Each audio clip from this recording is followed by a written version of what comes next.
হঠাৎই মেজাজ হারালেন অধীর চৌধুরী। ভোট যখন দোরগোড়ায় তখনই অধীর চৌধুরীর মেজাজ হারালেন। বয়সের ভারে একই কাণ্ড করে ফেললেন তিনি। আজ স্থানীয় বহরমপুরের নতুন বাজার হনুমান মন্দির সংলগ্ন এলাকাতে গাড়িতে হাত দেখাতে দেখাতে তার ভোটারদের উদ্দেশ্যে যাচ্ছিলেন। ঠিক সেই সময় স্থানীয় গুটি কয়েক তৃণমূল ওয়ার্ড নেতা তারা স্লোগান দেয়, অধীর চৌধুরী গো ব্যাক। এই দেখে তিনি তার মেজাজ ধরে রাখতে পারলেন না। গাড়ি থেকে নেমে শটান ওই ছেলেটির উদ্দেশ্যে উক্তি ব্যবহার করেন এবং সজোরে এক ধাক্কা মারে।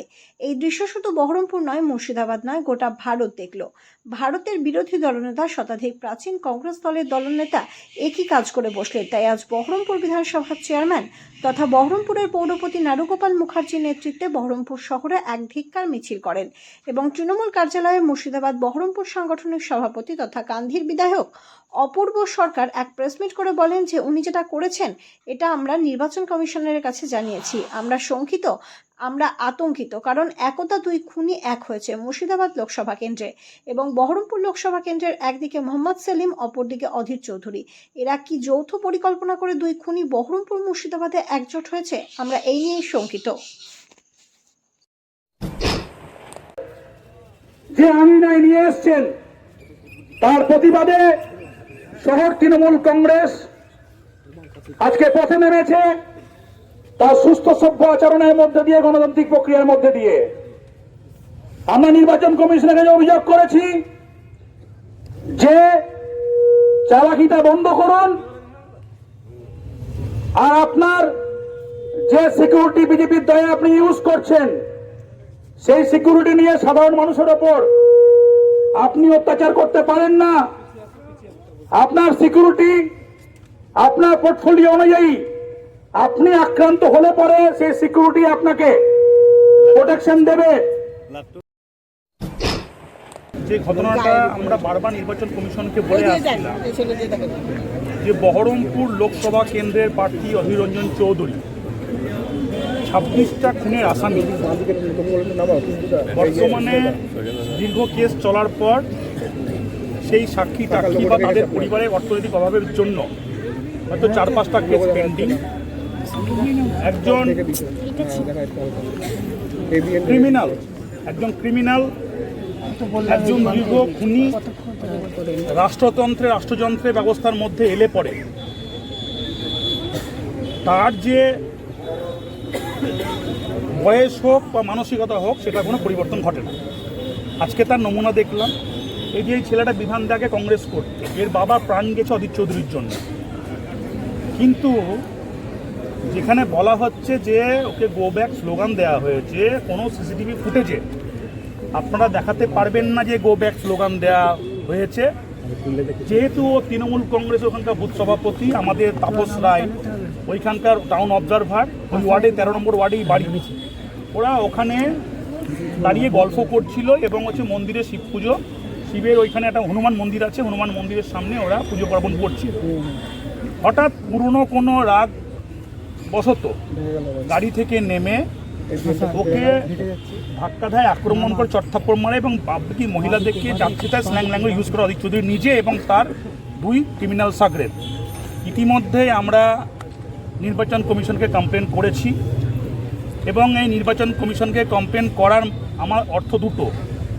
এক, কোনো ক্যান্ডিডেট, কি আজকে আমাদের ক্যান্ডিডেট বলুন, ইউসুফ পাঠান বলুন, আজকে বিজেপির ক্যান্ডিডেট বলুন, নির্মল সাহা বলুন, কেউ সবারই কিন্তু তার নিজস্ব ক্যাপাসিটি অনুযায়ী ওয়াই ক্যাটাগরি সিকিউরিটি পেতে পারেন, অন্তত আমাদের ক্যান্ডিডেট পেতেই পারেন।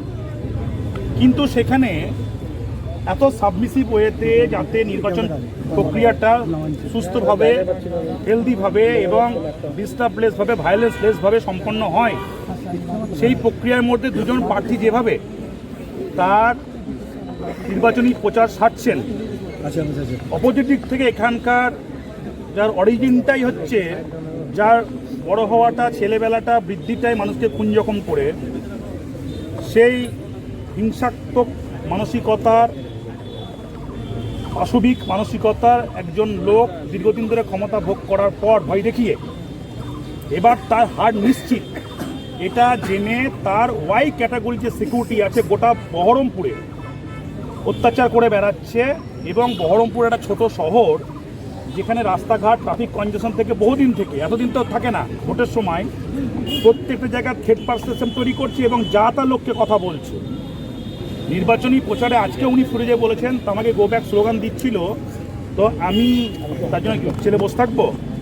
তো গো ব্যাক স্লোগান হচ্ছে সিকিউরিটির জোরে আপনি বলছেন, তো গো ব্যাক স্লোগান করে 5টা সিকিউরিটি আপনি একটা তৃণমূল কর্মীদেরকে মারছেন। আমরা রাজনৈতিকভাবে গণতান্ত্রিক পদ্ধতিতে আমরা কিন্তু কঠোরতম আন্দোলন করব যদি না আপনি আপনার এই সিকিউরিটি নিয়ে বাহাদুরি করা, এই যে বাহাদুরি করা, এই পাঁয়তারা করা, বাহাদুরি করা দুটো শব্দ ইউজ করছি, আপনার মতন 70 বছরের একজন বৃদ্ধ মানুষকে আমাদের তৃণমূল কংগ্রেসের কর্মীরা আপনার বয়সের দিকে তাকিয়ে আপনাকে কনসিডার করছে।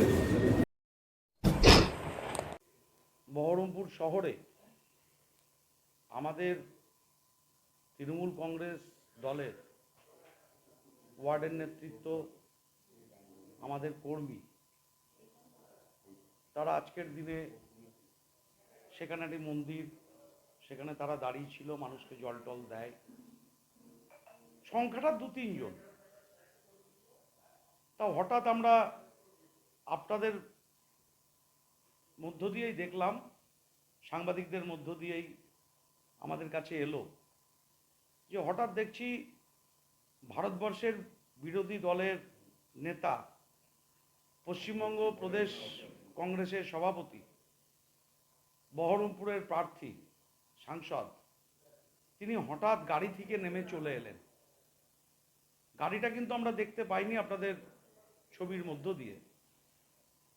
আমাদের তৃণমূলের কর্মীরা তারা দাঁড়িয়েছিলেন, হঠাৎ এসে দেখছি তিনি হাতটা তুলে মারতে গেলেন আমাদের তৃণমূলের কর্মীকে, যে সেই এলাকার গরিব মানুষদের পাশে থাকে, সাথে থাকে।